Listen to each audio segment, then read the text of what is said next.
NDA పాలనలో భారత విమానయాన రంగంలో విప్లవాత్మకమైన మార్పులు వచ్చాయని కేంద్ర మంత్రి కిషన్ రెడ్డి అన్నారు. స్వాతంత్ర్యం రాకముందు కూడా మామునూరు ఎయిర్పోర్ట్లో కార్యకలాపాలు జరిగేవని కిషన్ రెడ్డి తెలిపారు.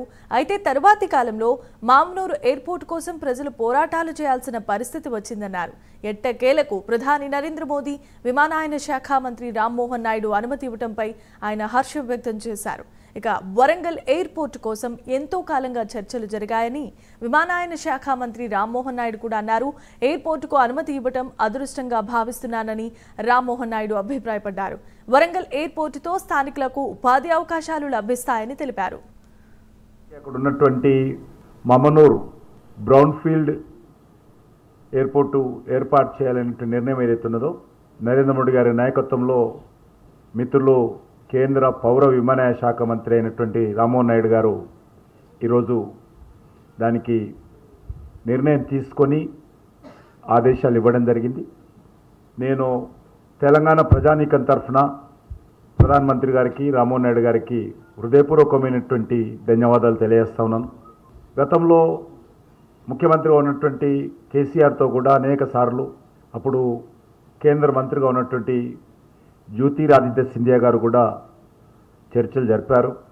స్వయంగా వారే వచ్చి ఎయిర్పోర్ట్ కోసం కేంద్ర ప్రభుత్వం సిద్ధంగా ఉందనే విషయం చర్చలు జరిపిన విషయాన్ని కూడా ఈ సందర్భంగా మనవి చేస్తున్నాను.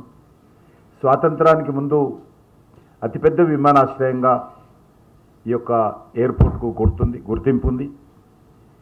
దక్షిణాసియాలోని అతిపెద్ద ఎయిర్పోర్టుగా గుర్తించేటువంటి వారు ఇటువంటి ఎయిర్పోర్టు ఈరోజు మళ్ళీ ప్రజలకు అందుబాటులో తీసుకురావడం కోసం నిర్ణయం తీసుకోవడం జరిగింది. ఇది తప్పకుండా వరంగల్లో ఉపాధి అవకాశాలు మెరుగుపడతాయి. వరంగల్లో రెండవ అతిపెద్ద నగరంగా కాకతీయుల వైభవానికి ప్రతీకగా నిలిచినటువంటి ఓరుగల్లు పట్టణంలో ఎయిర్పోర్ట్కు కేంద్ర ప్రభుత్వము పచ్చజెండా ఊపడం చాలా సంతోషం. వరంగల్ ప్రాంతంలో ఒక ఎయిర్పోర్ట్ని ఏర్పాటు చేయాలనేది ఎన్నో సంవత్సరాల నుంచి ఉన్నటువంటి చిరకాల కోరిక. అటువంటి కోరికని నేను సివిల్ ఏవియేషన్ మినిస్టర్గా ఉన్నప్పుడు దానికి క్లియరెన్స్ ఇచ్చేటటువంటి అవకాశం నాకు దక్కినందుకు నేను ఒక అదృష్టంగా నేను అది భావిస్తున్నాను.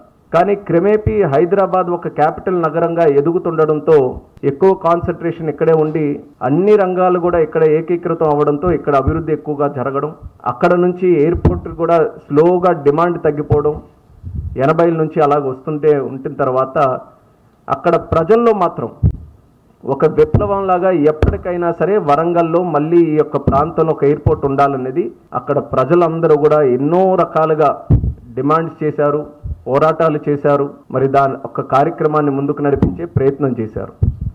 మరి ఇప్పుడే కిషన్ రెడ్డి అన్నగారు చెప్పినట్టు నరేంద్ర మోదీ గారు వచ్చిన తర్వాత భారతదేశంలో ఎయిర్పోర్ట్ రంగంలో కూడా ఒక కొత్త విప్లవం స్టార్ట్ అయింది. 2014లో ప్రధానమంత్రిగా నరేంద్ర మోదీ గారు వచ్చినప్పుడు దేశంలో 76 ఎయిర్పోర్ట్లు ఉండేవి. ఈ 10 సంవత్సరాల్లో ప్రధానమంత్రి గారు తీసుకున్నటువంటి నిర్ణయాల వల్ల, ఆయన సివిల్ ఏవియేషన్కి ఇచ్చినటువంటి ప్రోత్సాహం వల్ల సుమారు 159 ఎయిర్పోర్ట్లకి ఈరోజు చేరుకున్నాం. ప్రపంచంలో ఏ దేశంలో కూడా ఈ స్థాయిలో ఎయిర్పోర్ట్లు ఎక్కడ కూడా అభివృద్ధి చేయలేదు.